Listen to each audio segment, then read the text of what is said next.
quiet week, huh? Quiet week. Yeah, nice and quiet. Not much going on. Yeah, yeah, just how I like it. Yeah. Obviously, you're Reggie go back. What were your thoughts on Reggie not being here anymore? Man, it's hard because I love Mr. McKenzie and his wife June. I mean, they're really special people. I think we all know that. Very special. Some of the best people I've ever met, let alone just in football. Um, the support that I had, from him, and he drafted me. He gave me my chance. I had a good conversation with him after I found out the news. I sent him a long text. He sent me a long one back, and it was special, man. Our relationship was special, and it always will be. He never saw anything that would make you think this would happen. But it is what it is. You wake up, you see it, you're like, oh man, and it's a part of this, and we're moving forward. But he's someone that I'll always keep in contact with, and I sent in my message. I said, any success that I have, I hope that you feel a part of it. Whatever I do, hopefully, win a lot of games and do some fun things. I hope that you feel good about it because I want you to know that you're a big reason for it. So I love him to death, and I'm gonna miss him. There's not that many people left, but you back. You've been in the league that long. It's only Yeah. year, and there's very few, whether it's players, whether it's now GM, coach, whoever. Yeah, it is crazy, man. And my brother warned me about stuff like this, because he played, for 12 years, and I was like, yeah, no, man. You get here and it's just rainbows and butterflies, man. You made it to the NFL, and all of a sudden you got new friends every year. I think I counted, man. I've had like 27 different people in the locker next to me in 5 years, and it just shows you how tough this business is to be here 1 year, let alone 5, 10, 15, and just keep playing. So it makes you thankful and grateful for where you're at. I thank God for being here and being a Raider, and this is where I want to be. It's for everyone. I want to stay, and when you look around and see very few familiar faces from the beginning, it puts it in perspective for sure. Does the experience with it, with all this dramatic change, has it taught you kind of how to deal with it, how to roll with it, and how to keep looking forward? Yeah, because there's been a lot of turnover, man. Not only in the last 5 years, but the last 12 months. There's been a lot of turnover, a lot of different things, systems, players, obviously GM, coaches, all of that, and it just teaches you that you can't control anything outside what you can control, and the best thing that you can do is show up every day and give it everything that you have, because anything outside of that, is out of your control. You got 3 games to play still, and you're zeroed in on those. But Yeah.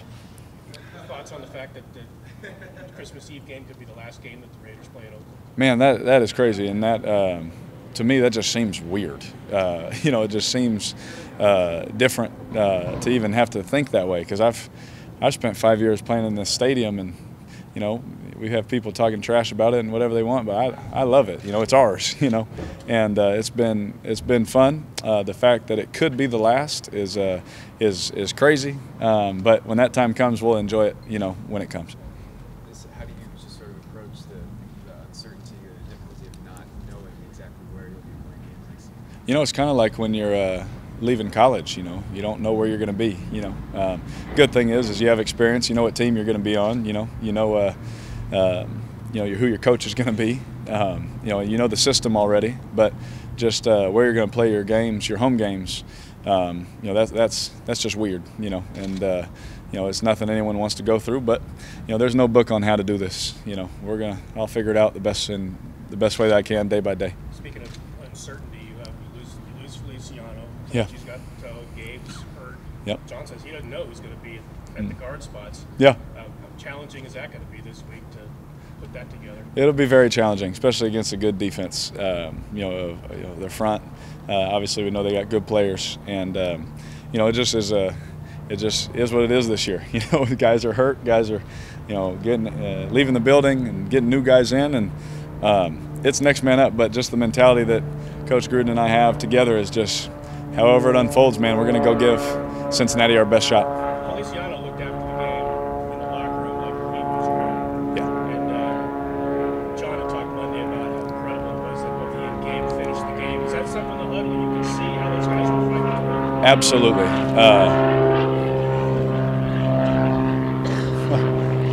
make good for your sound. You see that? Yeah, I've done a few commercials, man. I know the sound guys don't like planes. No, I could definitely see it. At one time, I told Gabe we had one timeout left, and I said, bro, I'll call the timeout. He's laying there. It's hard for him to get up. I said, I'll call the timeout, man. Just get up. We can't lose you, And he goes, no, and just runs back to the huddle. I said, okay. He's so selfless. He didn't want to waste the timeout on him, And John, same thing. You see him on the last play, can't even put pressure on his leg. I believe it was his right leg. And then he's still blocking. And then after the touchdown, you see him try and put pressure. He can't, and he just waves. He can't even put pressure on his leg, and he's out there fighting, on a game-winning touchdown. And those are the kind of people you can win with. Those guys are my brothers.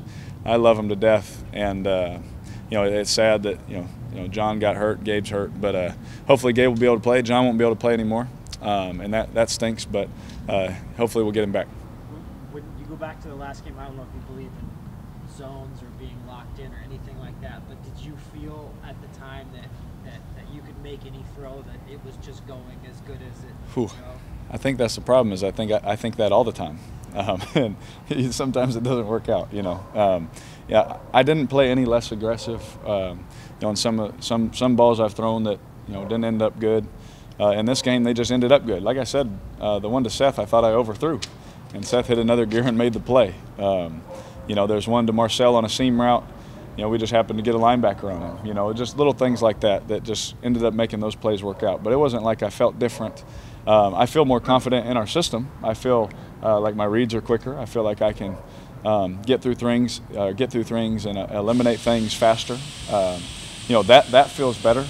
So that is a different feeling. But I didn't feel like when you play basketball, you can shoot it however you want, and they're going in no matter what. Right. I didn't have a feeling like that. Yeah. How has your comfort in this scheme, this offense, grown over the course of this season? And when you project what this could feel like a year from now, 2, 3, 4 years from now, what are your thoughts? It seems really nice. Those thoughts are nice. To know that we've come so far, in such a difficult offense to learn mentally, to play in. But once you see it start to work, it's kind of like this beautiful little art piece. You see kind of a little bit of chaos in the beginning, and then at the end you're like, oh, that looks pretty nice. And it feels like that. It feels that it could be that.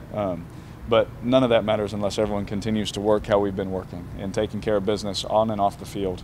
Because if we can do that and get the right people doing that, this thing can look really nice. Couple more? Did you name the 27 players that played? No, so it would take me a while, but I once had a tally mark going, but I don't know where that paper went. The Bengals defense has been struggling this year. Obviously, you guys don't take anyone lightly. Yeah. What do you see from them on film? Where do you think you guys can kind of exploit them? Continue to play well as you guys have been past couple weeks. Man, you know what? Again, I have never been big on the defensive stats. When you turn the film on, I want to see who's out there, how they're competing, how they're covering, how they're rushing, how they're fitting the run, all those things, and they do all of those things really well. They've had a couple mistakes here and there that have been big plays, and I think if they eliminate big plays, then they're a top defense. And so I don't go too much into stats. There's going to be mistakes here and there made. They got a really good talented secondary, a lot of first-round picks, a lot of veterans. They got a really talented veteran front. They got some guys in the linebacking core that like to hit and fit the run, and so we have our hands full. This is a AFC North opponent, so it's going to be a physical game. That's how they play football in the North, and so it's a good thing for us. That's how our team likes to play too. I know you and Gruden both feel you have a great dynamic type of relationship. He mentioned, though, this week that there's been times where he feels probably inhibited, he put a little too much on you, or just too, maybe needed to allow you just to be a little more freer. When did that shift happen in terms of just kind of lessening a little bit off that? It was around the same time we were trying to talk about. I couldn't remember the exact time. It was early of the season, where he just kind of, sat me down and just said, "Man, let's not take your right arm out of things. Let's just take it back to the simple things." And we didn't cut anything out, but I just think the way he was starting to word things was different. Instead of every little detail, because if you give me 100 details, I'm going to try and do 100 all correct. Now he said, well, let me give you 50 details. and let's just let your talent take over the rest. And we've been doing that and correcting as we go and adding here and adding here. And, you know, it just helped me just, you know, play freer, you know, for our team and for him. And it's been nice.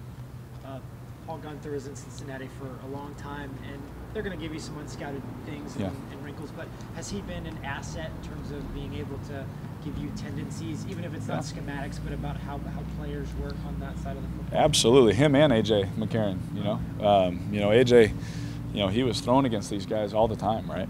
And, you know, all of it is just information, you know, until you go out there and play, because they'll have a new wrinkle. They'll try something new or whatever. You know, so you always have to be ready for that. But any information, I try and gather whatever I can, you know.